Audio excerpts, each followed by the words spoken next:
Minimum balance rule 2026।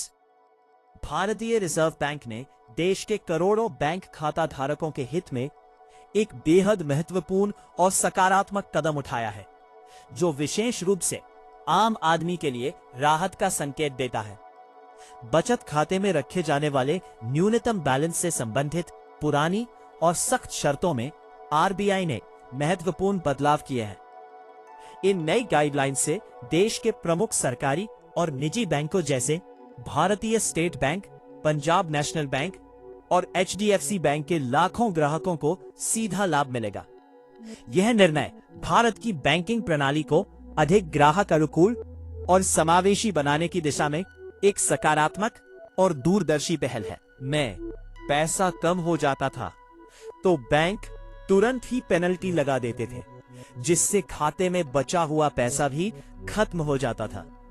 जानकारी का अभाव और भ्रम की स्थिति, कई बार तो बैंक ग्राहकों को यह सटीक जानकारी ही नहीं होती थी कि उनके खाते में कितना न्यूनतम बैलेंस बनाए रखना अनिवार्य है। शहरी और ग्रामीण क्षेत्रों में अलग अलग नियम होने से ग्राहकों में भ्रम की स्थिति बनी रहती थी। बहुत बार बैंक कर्मचारियों द्वारा भी इस विषय पर स्पष्ट और सही जानकारी न देने से समस्या और भी गंभीर हो जाती थी। निरक्षर और कम पढ़े लिखे लोग तो इन नियमों को समझ ही नहीं पाते थे। आरबीआई के नए दिशा निर्देश इन सभी मुद्दों को संबोधित करने और समाधान प्रस्तुत करने का एक प्रयास है। भारतीय स्टेट बैंक में सुधार। देश का सबसे बड़ा सरकारी बैंक एसबीआई ने आरबीआई के निर्देशों के बाद अपनी न्यूनतम बैलेंस की सभी आवश्यकताओं को काफी सरल और लचीला बना दिया है। नई उदार व्यवस्था के अनुसार विभिन्न भौगोलिक क्षेत्रों के लिए अलग अलग न्यूनतम बैलेंस सीमाएं निर्धारित की गई है, जो स्थानीय ग्राहकों की आकांक्षाओं को ध्यान में रखकर बनाई गई है। महानगरों में रहने वाले ग्राहकों के लिए जहां न्यूनतम बैलेंस की आवश्यकता अधिक है, वहीं ग्रामीण क्षेत्रों और छोटे कस्बों के लिए यह काफी कम रखी गई है। यह व्यवस्था इस व्यावहारिक तथ्य को स्वीकार करती है कि विभिन्न क्षेत्रों में रहने वाले लोगों की आर्थिक परिस्थितियां और आय के स्रोत बिल्कुल अलग अलग होते हैं। नए नियमों के तहत न्यूनतम बैलेंस न रखने पर लगने वाली पेनल्टी की राशि में भी महत्वपूर्ण कमी की गई है। पहले जहां कई सैकड़ों रुपए का जुर्माना लगता था, अब वो बहुत अधिक कम हो गया है।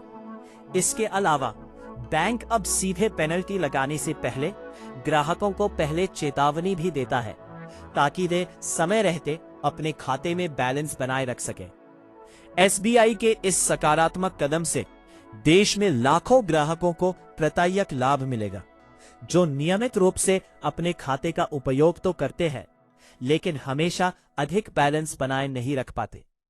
विशेष श्रेणी के खातों जैसे पेंशन भोगियों, वरिष्ठ नागरिकों और विधवा महिलाओं के खाते में तो न्यूनतम बैलेंस की अनिवार्यता ही पूरी तरह समाप्त कर दी गई है। पंजाब नेशनल बैंक की उदार नीति। पंजाब नेशनल बैंक ने भी मध्यम और निम्न आय वर्ग के लोगों की वास्तविक आर्थिक स्थिति को गंभीरता से ध्यान में रखते हुए अपने समस्त नियमों में महत्वपूर्ण सुधार किए हैं। इस बैंक ने भी क्षेत्रीय आधार पर स्मार्ट तरीके से अलग अलग बैलेंस सीमाएं तय की हैं, जो पूरी तरह तर्कसंगत और न्याय संगत है। ग्रामीण क्षेत्रों में जहां अधिकांश लोग कृषि, पशुपालन या छोटे घरेलू व्यवसायों पर निर्भर हैं, वहां बहुत ही कम न्यूनतम बैलेंस रखना आवश्यक है। यह व्यावहारिक व्यवस्था किसानों, ग्रामीण मजदूरों और छोटे व्यापारियों के लिए विशेष रूप से बेहद सहायक और लाभकारी है। ग्राहकों को सूचना और पारदर्शिता।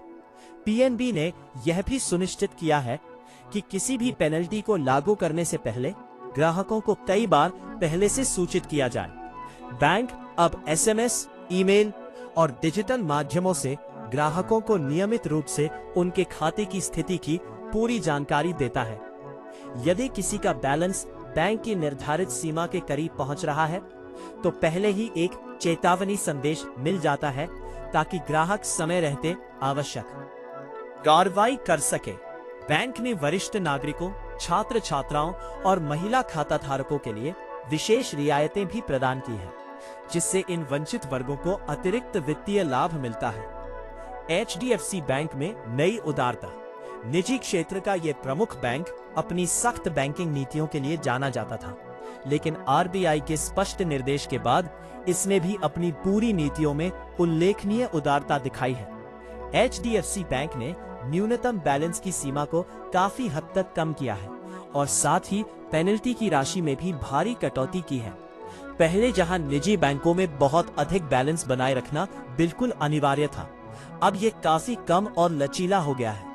ये व्यावहारिक बदलाव मध्यम वर्गीय परिवारों के लिए विशेष रूप से लाभकारी है, जो निजी बैंकों की बेहतर सेवाओं और सुविधाओं का लाभ उठाना चाहते हैं।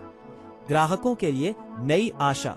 RBI का ये निर्णय बैंकिंग सेवाओं को लाभ केंद्रित से ग्राहक केंद्रित बनाने की दिशा में एक महत्वपूर्ण और ऐतिहासिक पहल है।